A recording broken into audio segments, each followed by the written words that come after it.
자, 조회 명령어입니다. 디스트, 그러니까 제일 많이 쓰는 것만 제가 이렇게 뽑아냈습니다. 자, 예를 들어서 선을 제가 이렇게 그렸습니다. 그럼 이 두 개의 선의 길이나 각도는 우리가 알지 못합니다. 이럴 때 이 두 선의 각도, 그 다음에 거리를 측정할 때 사용하는 명령어가 디스트, 즉 디스턴스의 약자입니다. 거리란 뜻이죠. 네, 디스턴스 첫 번째 점, 두 번째 점. 그러면 이렇게 두 점 사이의 거리와 각도가 찾아지게 됩니다. 한번 해보시죠. 많이 쉬워요. 그런데 각도를 보시면은요, 각도는 소수점이 안 나와 있을 겁니다. 자, 보세요. 디스턴스, 그리고 두 점을 쟀습니다. 그랬더니 거리는 소수점 넷째 자리까지 나오는데 각도는 소수점이 없는 걸로 나와요. 정확하게 15도를 맞춘 게 아니고요. 각도에 대해서는 소수점을 표기하지 말아라 라고 해놨기 때문에 그렇습니다. 자, 유니트라는 명령어가 있습니다. 유니트라는 명령을 이용하면 확인할 수 있습니다. 유니트 그러면 이렇게요. 거리에 대해서 십진법으로 표시하고 소수점 네 자리까지 표시하고, 그런데 각도는 어떤가요? 소수점 표시하지 말아라 이렇게 돼 있죠. 자, 각도도 소수점 두 자리로 한번 해놨습니다. 다시 한번 재보죠. 디스턴스. 네, 그러면 이렇게 소수점 두 자리까지 표시되는 걸 확인할 수 있습니다.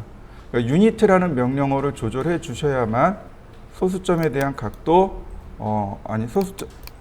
대한 소수점 자릿수를 확인하실 수 있습니다. 한번 확인해 보시죠. 자, 디스트는 거리 측정, 거리, 각도 측정하는 명령어라면 유니트는 단위 및 소수점 표시의 명령어고요. 자, 에어리아가 면적입니다. 면적 계산할 때 쓰는 명령어가 에어리아예요. 근데 이 에어리아를 저는 조금 눈여겨봅니다. 왜냐하면 뭐 건축이든 기계든 면적 계산할 일들이 굉장히 많아요. 면적하고 최적을 계산할 일들이 굉장히 많습니다. 그래서 에어리아를 잘 파악하셔야 돼요. 자, 렉탱글 골뱅이 1000,1000. 1000,1000이면 1m에 1m란 뜻이죠. 맞습니까? 자, 여러분들도 한번 그려보시죠. 자, 면적 명령어 쓰도록 하죠. 에어리아. 그러면 면적을 계산하는 방법은 두 가지입니다. 다시요. 면적을 계산하는 방식은 두 가지예요. 코너 포인트, 점을 찍는 겁니다. 이렇게 한 점, 두 점, 세 점, 네 점 이렇게 점을 찍어서 이 점 사이를 연결합니다.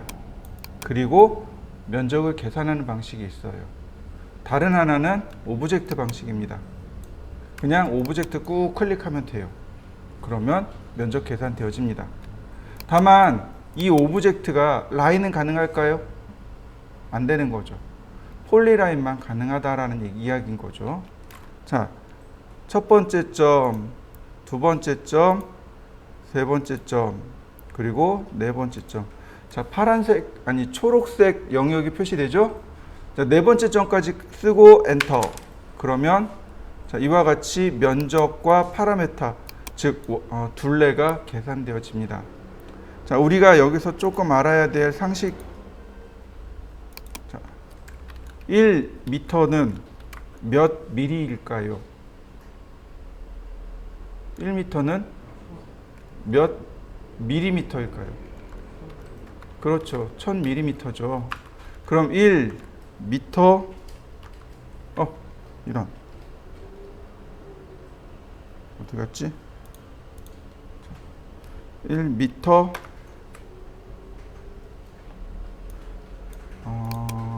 제곱은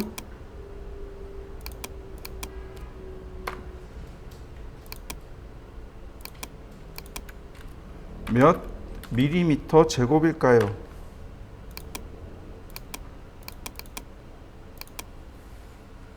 자, 1m 제곱, 1m는 1000mm인 거 알겠습니다.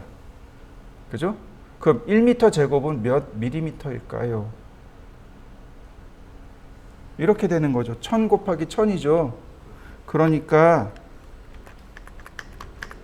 이렇게 됩니다. 100만 밀리미터 제곱입니다. 제가 소수점 자릿수를 찍은 건 그 소수점 자릿수를 지워버리면 돼요. 거리잖아요. 그러니까 1000을 지우면 돼요. 면적이잖아요. 이렇게 6개를 지우면 됩니다. 최적은요? 부피는요? 9개를 지우면 돼요. 이해되셨나요? 네, 부피는 9개 지워버리면 됩니다. 그럼 손쉽게 계산하실 수 있어요. 보시죠. 여기 얼마로 나와 있나요? 요거 100만 원으로 나오죠? 1m 제곱이란 뜻입니다. 이번엔 원을 하나 그려보죠. 서클 반지름 500mm.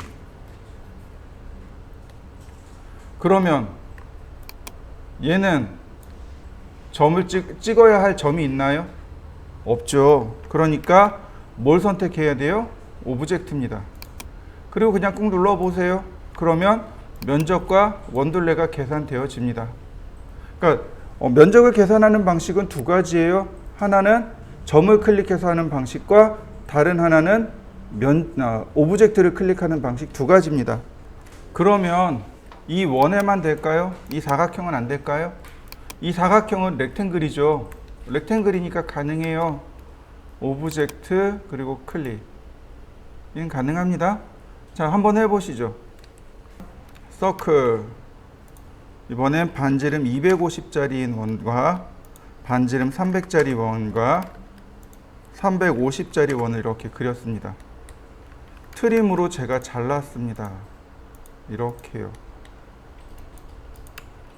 그럼 어떨까요?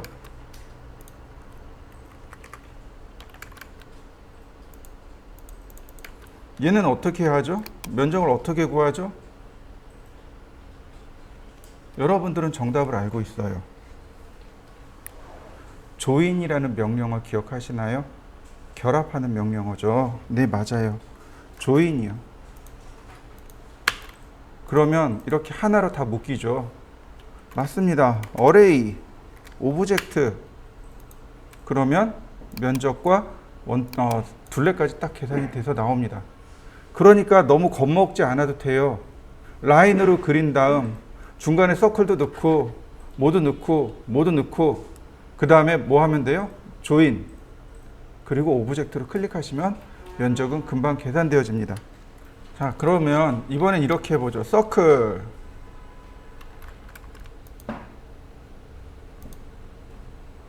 반지름 150. 요렇게 생긴 제품을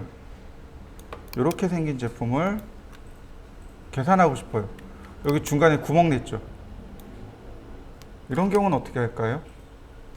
또는 여기 있는 면적, 얘 빼고 여기 있는 면적과 여기 있는 면적을 두 개를 더하고 싶어요. 하나 계산하고 또 계산하고 더 할까요? 자, 보세요. 에어리아, 애드 에어리아, 면적 더하기 서브트랙트 에어리아, 면적 빼기. 늘 뭐부터 시작하냐면 애드 에어리아부터 시작합니다. 면적 더하기부터 시작합니다. 면적 빼기를 해버리면 마이너스 면적이 나와요. 어떻게 하냐면 전체 토탈 면적을 계산한 다음 필요 없는 면적들을 빼나가는 겁니다. 거꾸로. 자, 애드 에어리아를 눌렀더니 포인트와 오브젝트와 면적 빼기 이렇게 나눠집니다. 즉 언제든지 이 두 개 이렇게 딱 둘로 나눠서 포인트와 오브젝트는 늘 똑같이 나와요. 그런데 지금 면적 더하기잖아요. 그러니까 면적 빼기로 들어갈 수 있도록 항상 얘가 나오는 겁니다. 자, 오브젝트로 한 번 클릭하고 두 번 클릭하고 그럼 어떻게 돼요? 토탈 면적이 계산되어져서 나옵니다. 자, 한번 해보시죠. 자, 이번엔 이렇게 하겠습니다. 서클 반지름 150, 서클 반지름 250. 자, 이렇게 해서 면적을 빼보도록 하죠. 에어리아 먼저는 더한다고 했습니다. 엔터 빼기 다시 오브젝트로. 그러면 총 면적이 토탈 면적이 이와 같이 계산되어져서 나옵니다. 매주어 GOM. GOM은 지오메트리의 약자입니다. 어딨냐면 바로 여기 있어요. 여기서도 따질 수 있습니다. 거리 재는 거, 각도, 그 다음 면적, 볼륨. 볼륨은 최적을 의미하는 거죠. 여기서 얼마든지 다 똑같이 사용하실 수 있습니다. 이건 한번 눌러보시면 될 것 같고요. 자, 우리가 이제 기본 상식으로 조금 알아야 될 내용들을 여기다 적어놨습니다. 자, 여러분들 한자가 몇 센치라고요? 30.3cm입니다. 한자는 30.3cm고요. 1피트는요. 30.48cm입니다. 이해되시죠? 근데 이게 어떻게 나눠지냐면 동양은 한자, 서양은 1피트 이렇게 가죠? 유래가 어떻게 되냐면 한자가 한 뼘입니다. 한 뼘이에요. 1피트는 발바닥 하나예요. 발바닥 하나는 이해가 가요. 그죠? 보통 한 270, 그러니까 성인, 남성 보통 270에서 280 좀 크면 300도 나오니까. 그런데 여러분도 손바닥 30cm 나오나요? 안 나올걸요? 커야 한 22cm 정도 나올걸요? 한번 재보세요. 여러분들 손바닥 한 뼘이 얼마나 나오나. 옛날에 진시황제가 있을 때 그때 한자는 15cm였답니다. 현실적으로 15cm였는데 키가 점점 커지잖아요. 그래서 그 뒤로 20cm까지 됐답니다. 근데 구한말 때 30.3cm로 고정이 됐다고 합니다. 구한말 때. 구한말 때 사람이 비약적으로 커진 건 아니고 그러니까 도량형이죠. 그걸 정비하면서 30.3으로 고정이 시켜졌대요. 자, 그 다음에 한 평은 얼마인가요? 우리 평단위 많이 계산하죠? 집이 보통 평단위로 나가죠? 한 평은 3.3m 제곱을 말합니다. 그럼 3.3m 제곱은 가로 세로 1.6m를 말합니다. 가로 1.6m 곱하기 세로 1.6m. 아니, 1.8m 곱하기 1.8m입니다. 그리고 이 1.8m는 6자 곱하기 6자예요. 6자 곱하기 6자가 한 평이고 6자는 1.8 곱하기 1.8입니다. 한자가 30이죠. 그러니까 곱하기 2욕하니까 1.8m가 나오는 거죠. 3.3m 제곱을 루트로 씌워버려도 똑같이 나와요. 비슷하게 나옵니다. 자, 헤베라는 말이 있고 루베라는 말이 있어요. 보통 건축이나 인테리어 현장에 가면 헤베, 루베 이렇게 얘기합니다. 헤베는요, 평방미터라는 일본말을 우리나라식으로 바꾼 거예요. 평방미터가 일본말로 헤이베라고 한다고 하더라고요. 그거를 줄여서 헤베라고 있는 거고요. 루베는 입방미터라고 합니다. 그러니까 일본말 입방미터를 루이베라고 하는데 그걸 줄여서 루베라고 합니다. 그러면 헤베와 루베는 어디서 쓸까요? 헤베는 미터 제곱이잖아요. 그죠? 그러면 누가 쓰냐면 벽지하는 아저씨들이 헤베라는 말을 많이 써요. 그 다음에 이 타일 있죠. 타일 쓰는 아저씨들이 헤베라는 말을 많이 써요. 루베는 누가 쓸까요? 레미콘이요. 레미콘에다 전화해서 오늘 5루베 보내주세요. 이렇게 얘기합니다. 5m 세제곱 보내주세요. 라는 뜻이 되는 거죠. 이해되셨나요? 네. 자, 그분들은 이거 가지고 계산을 해요. 자, 얘가 왜 중요한지 제가 설명을 드릴게요. 여기 있는 이 벽에다가 벽돌을 세울 겁니다. 여기서부터 저 끝에까지 벽돌을 쌓을 겁니다. 벽돌이 몇 장 나올까요? 난감하죠, 그죠? 간단해요. 이거 전체 면적의 벽돌 한 장 면적이에요. 이해되시나요? 이 벽면 전체 면적의 벽돌 한 장 면적을 나누면 벽돌의 개수가 나와요. 이해되시나요? 네. 벽돌의 면적이 나오면, 그러니까 벽돌의 개수가 나오면, 그 다음엔 견적 작업이 들어가는 거죠. 견적 작업, 인건비에 마진을 붙여서 얼마예요? 이렇게 나가는 겁니다. 부피도 중요해요. 기계 쪽에서는요, 철 1kg당 단위가 나옵니다. 철 1kg당, 그때 얼마였지? 10,000원이었나? 8,000원이었나? 그래요. 1kg당. 그러니까 철 1kg당 단위가 나와요. 얼마? 이렇게 나옵니다. 그러면 부피를 계산해야 돼요. 부피는 어떻게 계산해요? 가로, 세로, 높이. 여기다가 뭘 곱하냐면 비중을 곱합니다. 그래야 중량이 나와요. 가로, 세로, 높이 그러면 이건 최적이지 얘가 중량은 아니거든요. 각 제품마다 중량이 다 달라요. 똑같은 가로 1m에 세로 1m이라도 서로 무게가 다 달라요. 그건 그 제품이 지니고 있는 혹은 그 물성이 비중이 다 다르다는 뜻입니다. 예를 들어서 소나무 같은 경우는 비중이 0.6인가 그거밖에 안 돼요. 나무가 0.3에서 0.8 사이에 들어가요. 비중이. 그러니까 물보다 가벼운 거죠. 물은 비중이 1입니다. 비중은 가로, 세로, 높이 각 1cm, 즉 1세제곱 센티미터를 비중 1이라고 합니다. 그런데 나무는 0.3 세제곱 센티미터입니다. 물보다 가벼운 거죠. 철은 7.8이에요. 그럼 물보다 7배나 무거운 거죠. 거진 8배가 무거운 거죠. 당연히 물에 가라앉을 수밖에 없습니다. 바로 이렇게 비중을 곱하는 거예요. 비중을 곱해줘야 비로소 중량이 나오게 됩니다. 그럼 그 중량을 계산하면 그날의 단가를 알 수 있는 거죠. 내가 작업 단가를 알 수 있는 거고, 그 다음엔 견적 작업을 하는 거죠. 거기에 페인트, 그 인건비, 공구비, 그 다음에 운반비 이런 것들이 들어가는 거죠. 그리고 회사 마진 이렇게 해서 견적 작업이 들어가게 됩니다. 그러니까 면적을 그리고 최적을 이해하면 바로 물량 산출이 나와요. 물량 산출을 계산하는 방법이 바로 면적에서부터 시작합니다. 보통 면적부터 시작한다고 보시면 돼요. 그래서 물론 이제 그 모래 면적, 그러니까 모래 자재라든지 모래나 이런 것들은 좀 계산하는 방식이 좀 더 복잡해요.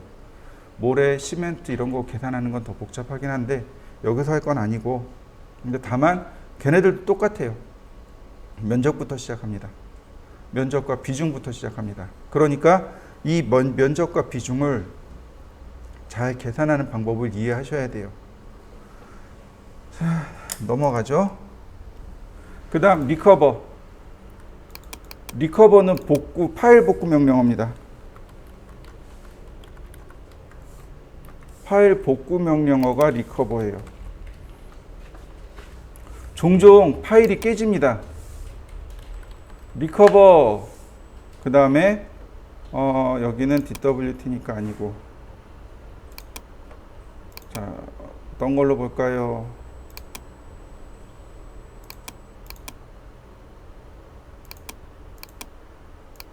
자, 그리고 오픈 그러면 자, 이렇게 이렇게 떠요. no error, one error, one fix 이런 식으로 뜹니다.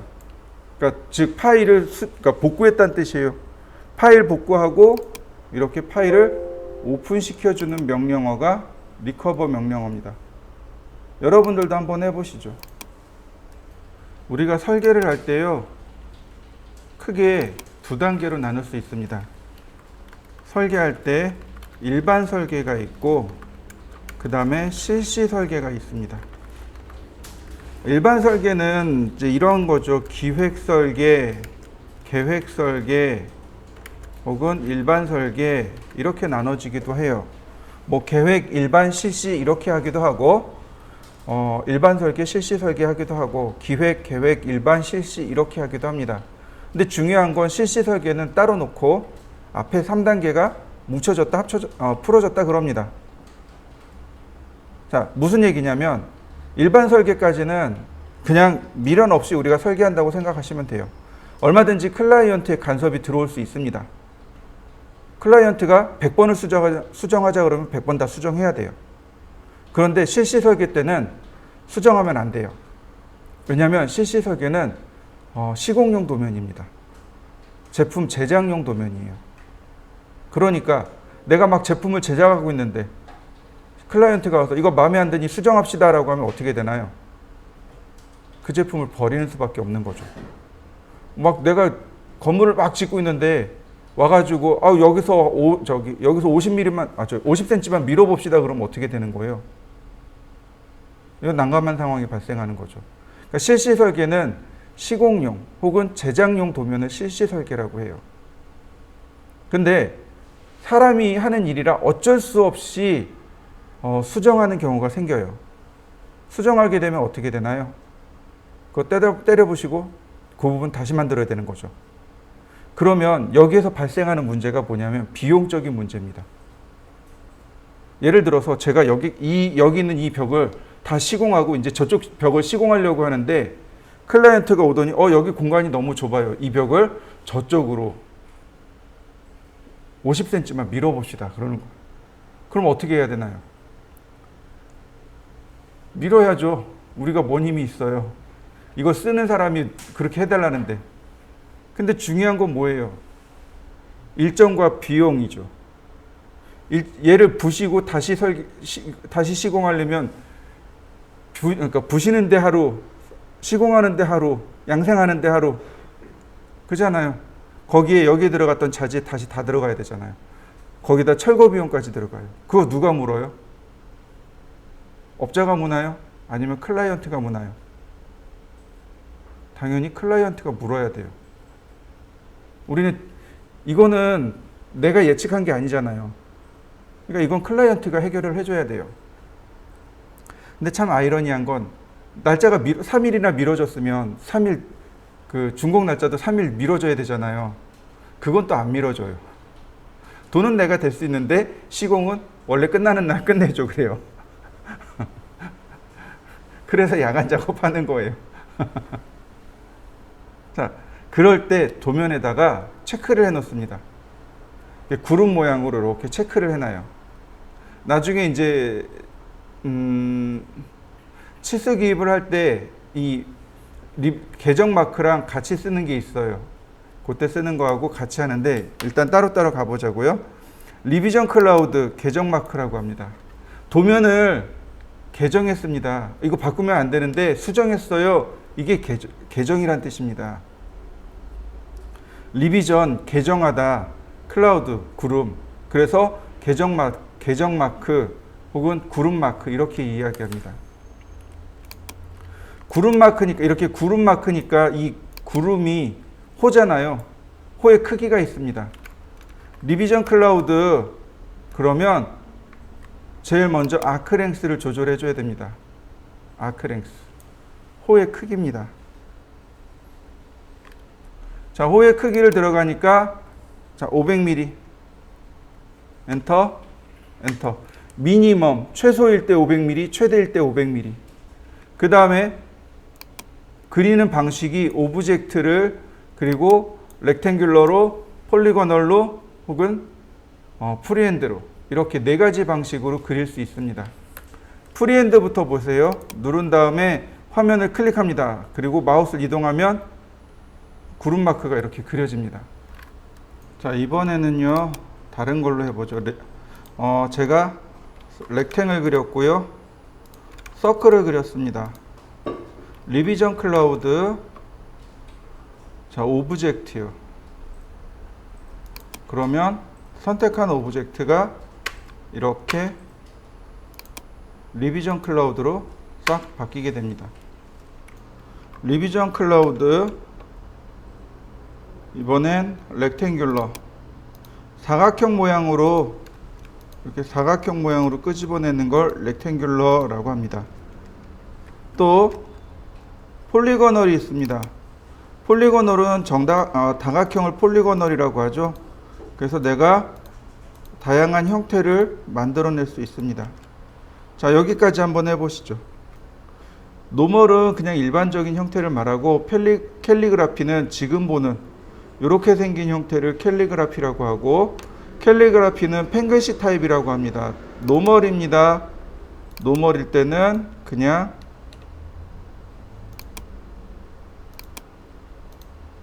자, 이렇게 만들어지는 걸 노멀이라고 합니다. 노멀과 캘리그라피 타입 형태가 조금 달라지죠.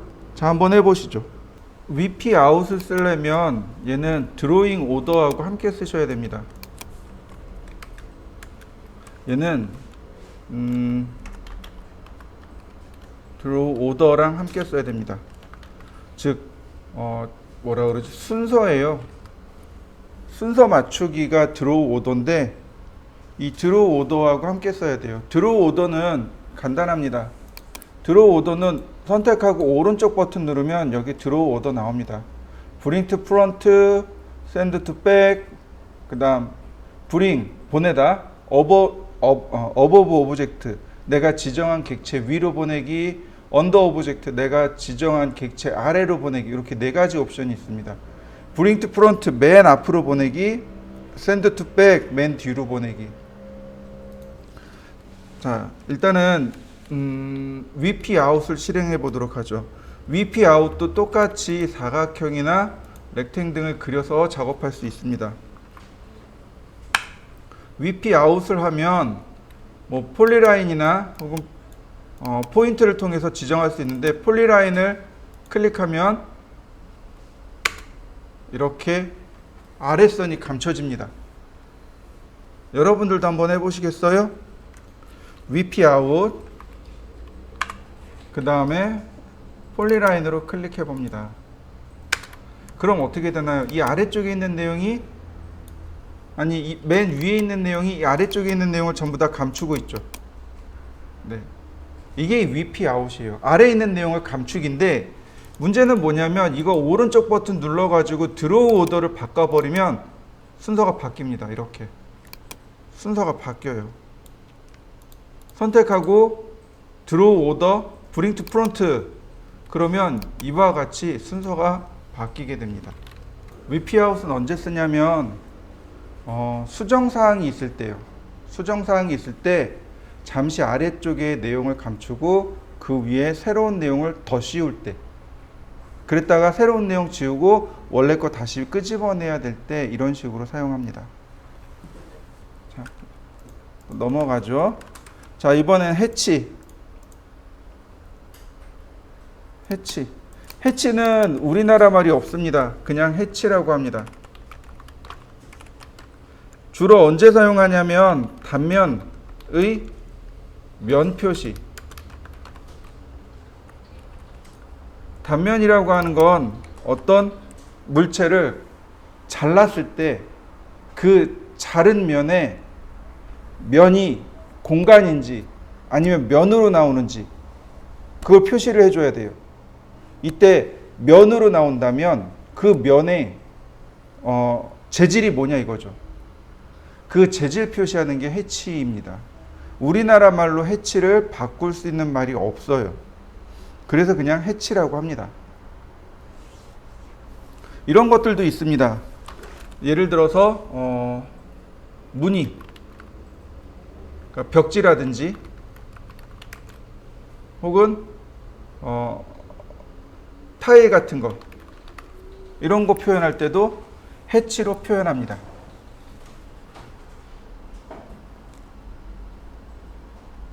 해치가 있고 해치 에디트가 있는데 굳이 해치 에디트까지는 쓰지 않아도 좋습니다. 왜냐하면 해치를 눌러주면 그냥 자연스럽게 해치 에디트가 돼요. 해치를 넣으려면 폐쇄된 공간,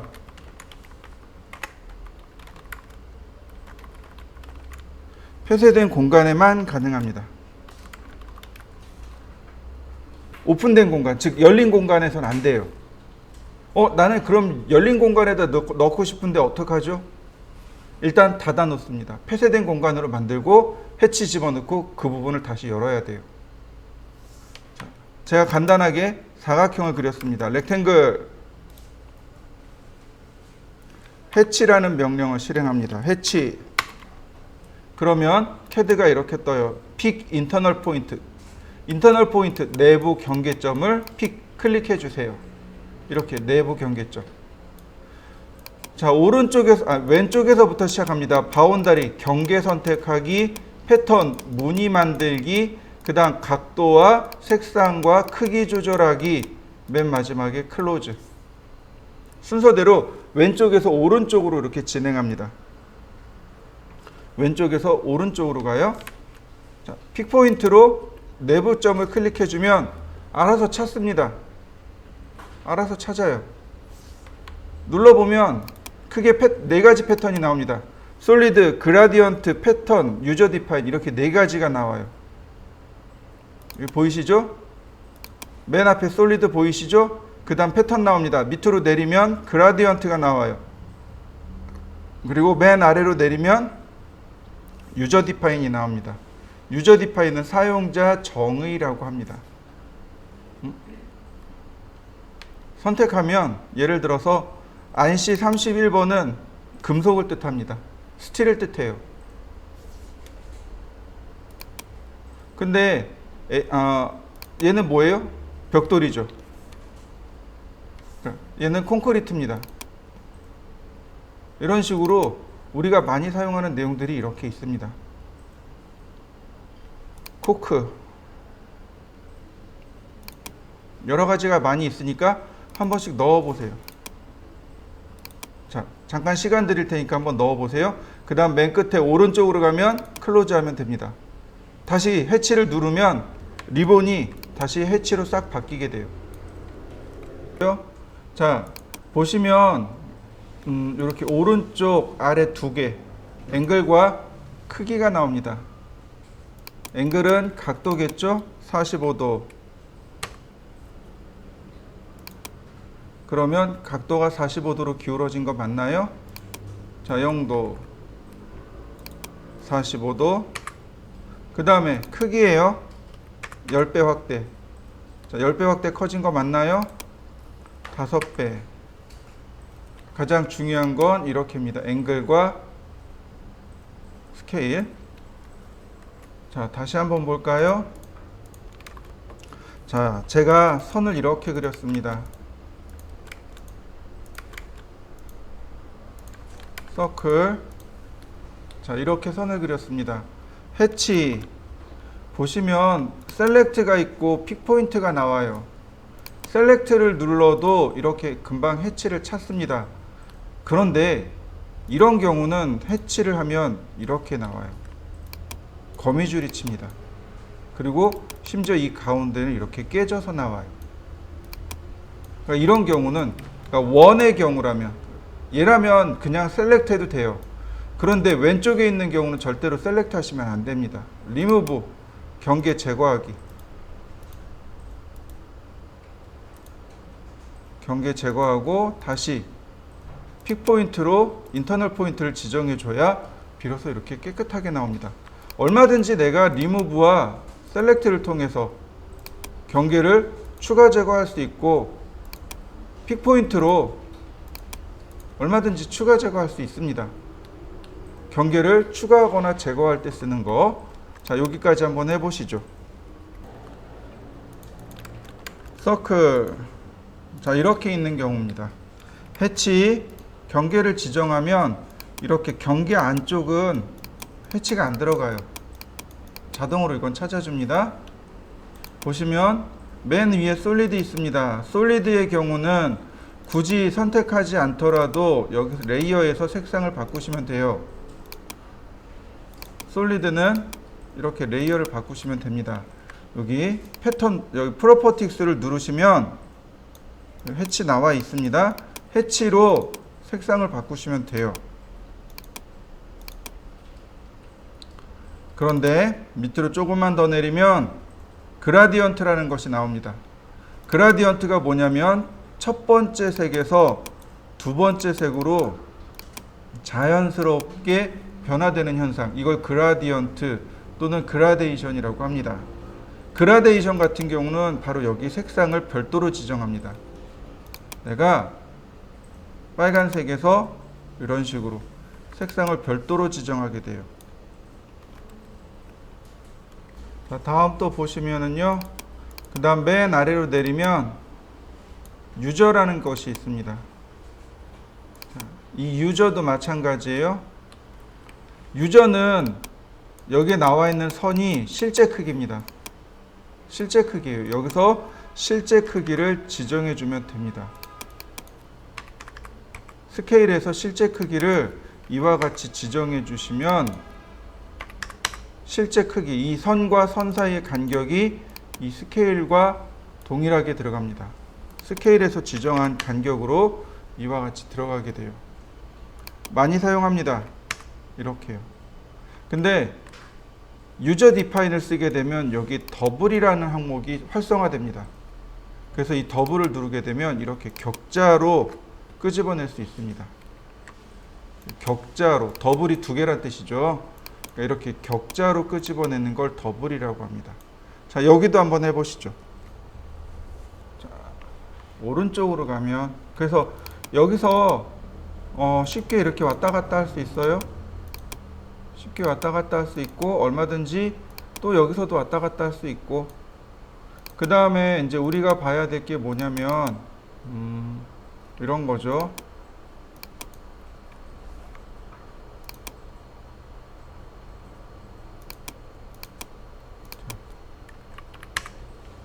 보시면 바닥에 이렇게 떠 있잖아요. 오른쪽에 보면 Set Origin이라는 것이 있습니다. Set Origin을 누르면 이렇게 원점의 위치를 지정해 줄 수 있습니다. 근데 다시 되돌아갈 거예요. 왜냐하면 이건 블록 에딧, 아니 해치 에디트에서만 가능합니다. 이렇게요. 일단 확인을 하고 Set Origin에서 위치를 지정해 주면 내가 지정한 위치에서 이와 같이 시작하게 됩니다. 자, 한번 해보시죠.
그리고 보시면 Associative라는 옵션이 있습니다. Associative라는 옵션이 있어요. 이게 계속 켜져 있어야 됩니다. 해치는 얘가 켜져 있는 게 좋아요. 뭐냐면은 해치와 경계가 서로 기억을 한다는 뜻입니다. 그래서 경계를 이동하게 되면 어떻게 되나요? 해치가 이동되어지는 거 보이시나요? 재계산하는 거 보이시죠? 네, Associative일 때만 이렇게 됩니다. 해치가 경계를 걸치고 있을 때 이렇게 되고요. 밖으로 나가도 해치는 경계를 계속해서 인식을 하게 됩니다. 자, 한번 해보시죠. 자, 해치에는요 옵션이 있습니다. 옵션 항목이 있는데 먼저 여기부터 보죠. 경계 지정하기가 나옵니다. 아우터 아이슬란드 디텍션. 자, 이건 뭐냐면은요 이렇게 보시면 더 좋습니다. 렉탱글 렉탱글, 제가 사각형 안에 사각형을 계속 그렸습니다. 그리고 해치를 입력하죠. 자, 해치가 쭉 들어간 거 보이시나요? 이때 아우터 아이슬란드, 즉 이 안쪽에 있는 내용을 섬이라고 하고 제일 바깥쪽 것만 해치를 넣어주겠다는 뜻입니다. 노멀 아이슬란드로 놓게 되면 어떻게 되냐면 이렇게 해치가 한 칸 건너서 들어가게 됩니다. 이게 노멀이에요. 그리고 아우터는 바깥쪽에만 들어가는 거고 이그너는 그냥 경계 무시하는 겁니다. 경계 무시하기예요. 그래서 여기 경계 지정하는 것까지 한번 해보시죠. 이번엔 해치를 제가 이렇게 두 개를 넣어 놓겠습니다. 해치 원래는 하나씩 해야 되는데 우리가 바쁘다 보니까 그냥 이렇게 해요. 그러면 어떤 일이 발생하냐면 뭐 크게 문제되지는 않지만 이렇게 해치가 두 개가 하나로 묶여 있음을 알 수 있습니다. 이거 따로따로 떼내야 될 필요성이 있을 때가 있어요. 간혹 이거 분리해야 되는데 할 때가 있습니다. 그럴 때 쓰는 게 바로 세퍼레이트 해치입니다. 세퍼레이트를 눌러버리면 경계 하나에 해치 하나가 이렇게 됩니다. 이렇게요. 해치가 따로따로 움직이게 되는 거죠. 자, 지금부터 하는 내용은 잘 따라오셔야 됩니다. 이거 토시가 틀리면 큰일 납니다. 자, 화면에 오른쪽 버튼을 눌러보시면 됩니다. CAD 화면에 빈 공간에서 오른쪽 버튼 누르면 옵션이라고 하는 항목이 나옵니다. 얘를 눌러주세요.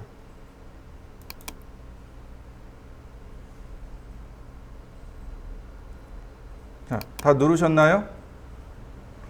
자, 옵션을 누르면 이렇게 환경 설정이 나옵니다.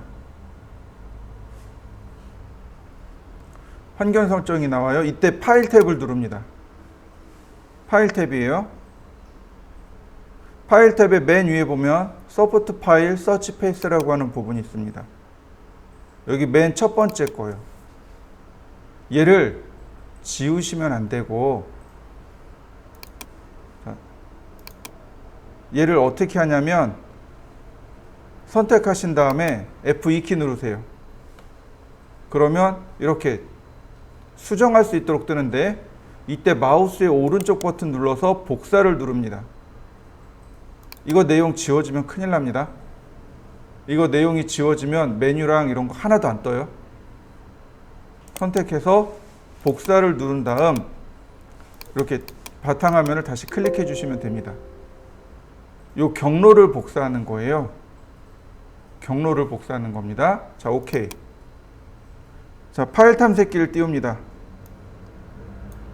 파일 탐색기를 띄워서 즐겨찾기라고 하는 요 부분이 있습니다. 여기다가 붙여넣기를 합니다. 그리고 엔터. 자, 그 다음에 메모장을 하나 띄웁니다.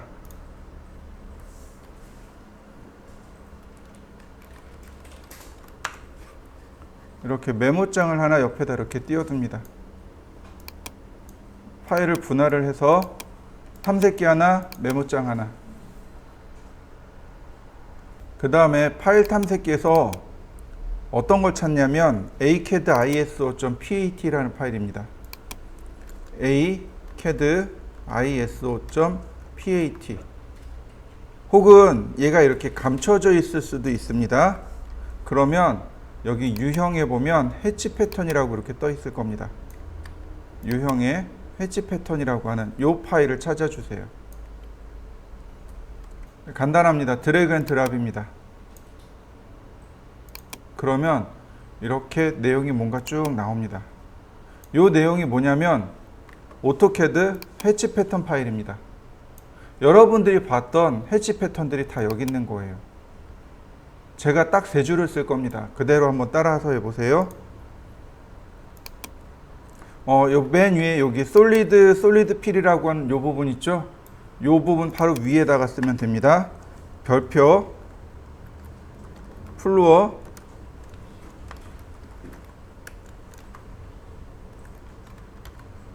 패턴, 0도, 0,0,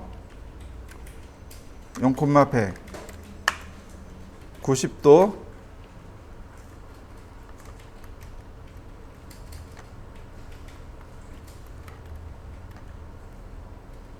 0,0,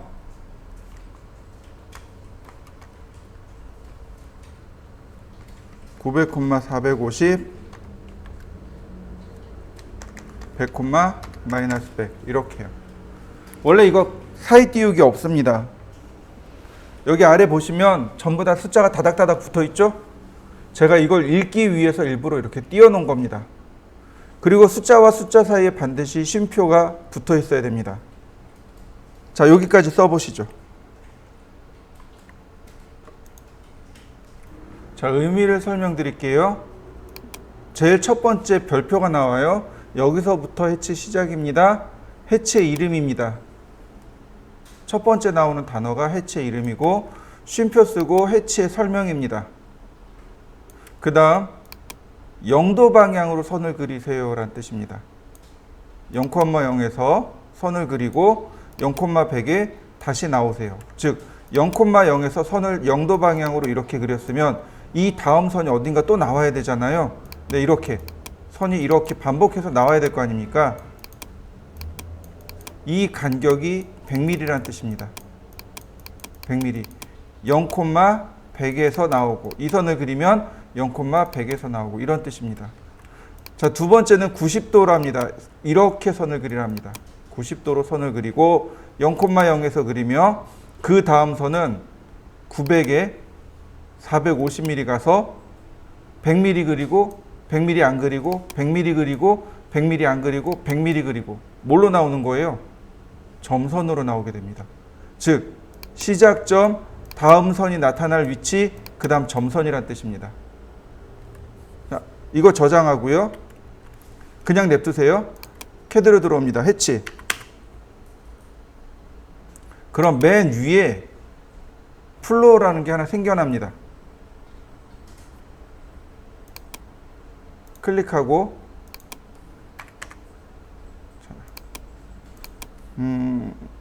조금 작은가 보다.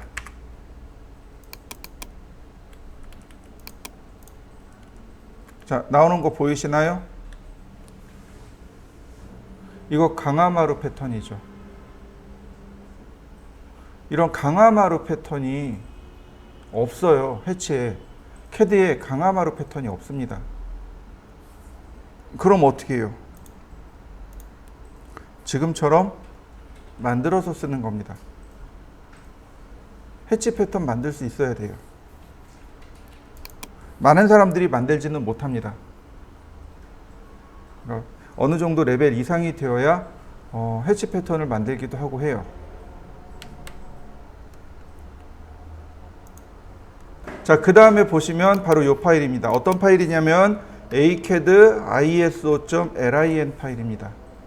lin 파일이에요. 라인 타입이라고 나옵니다. 똑같이 드래그 앤 드랍으로 열어보세요. 선 종류 파일입니다. 선 모양 파일이에요. 라인 타입 파일입니다. 그래서 내려보면 얘네들은 알파벳 순으로 가요. 이렇게 갑니다. my center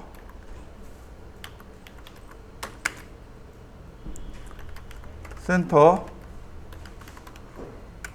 하나 둘 셋 넷 한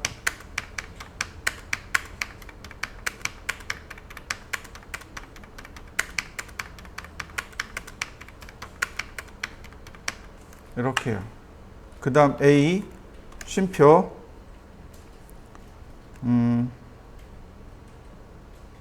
얼마로 하죠? 네.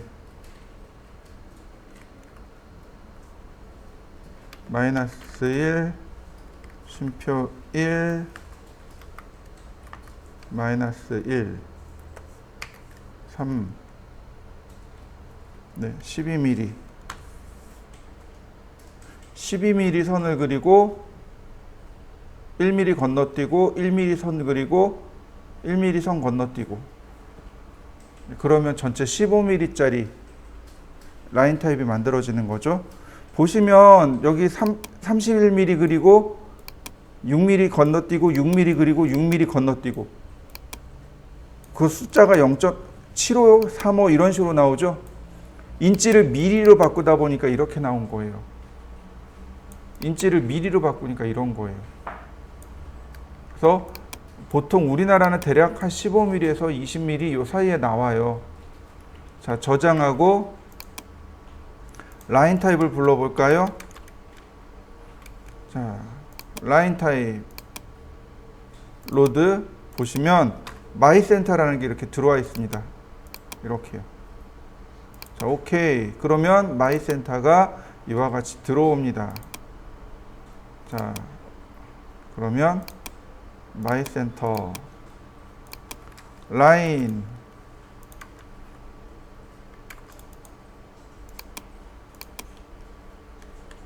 선이 모양이 바뀐 거 보이시나요?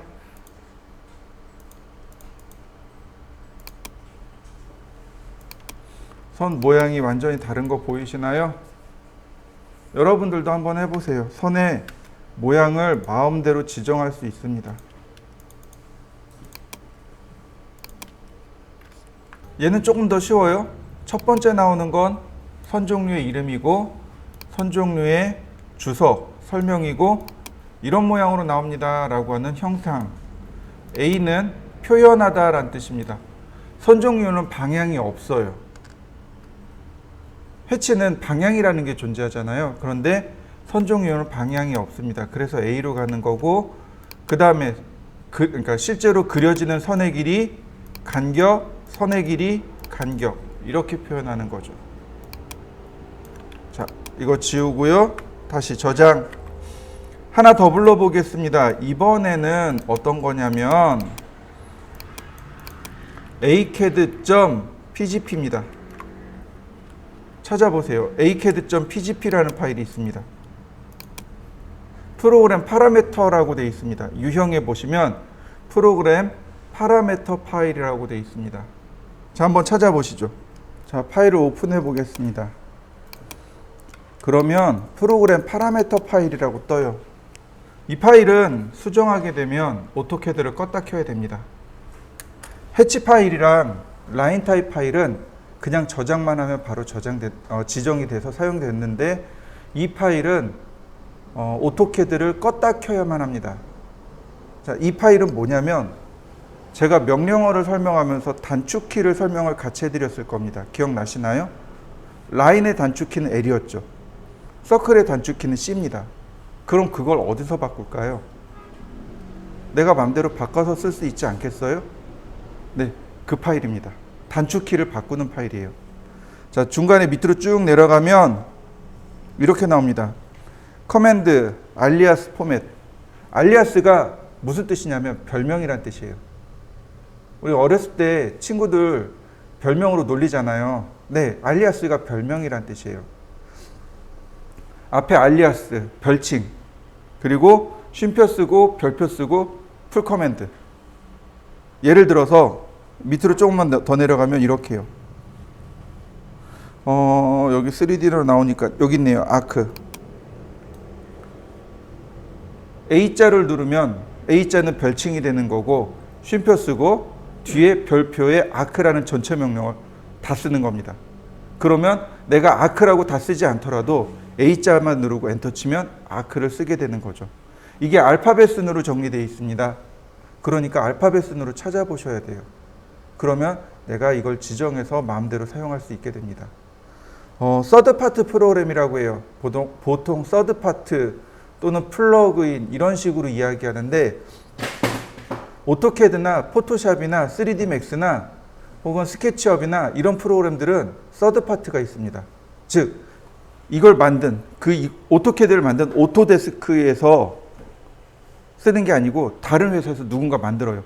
아, 이런 기능이 있으면 좋을 것 같아. 그리고 본인들이 막 만들어서 탑재를 시키는 거죠. 이런 걸 이제 서드 파트, 그러니까 서드 파티 또는 뭐 플러그인 이렇게 이야기합니다. 이런 서드 파트 프로그램 같은 경우는 단축키를 다 바꿔서 씁니다. 본인들이 다 지정해줘요. 어디서 지정하냐면 여기서 지정합니다. 서드 파티 프로그램을 쓸 때는 그러니까 서드 파트가 맞죠? 서드 파트 프로그램을 쓸 때는 이런 데에서 단축키를 지정해서 쓰고, 어떤 사람은 본인이 이제 기존에 여기 있는 거 마음에 안 든다고 다 바꿔서 쓰는 사람도 많습니다. 조금만 내려가시면 오늘 배운 에어리아가 AA입니다. AR이 아니고 AA예요. 면적 계산하는 명령어가 AA로 되어 있습니다. 얘는 프로그램 파라미터이기 때문에 오토캐드를 실행할 때 이 파일을 읽어드려요. 그리고 적용하게 되기 때문에 이 파일을 수정하게 되면 캐드를 반드시 껐다 켜야만 합니다. 얘는 굳이 손 안 대는 걸로 하겠습니다.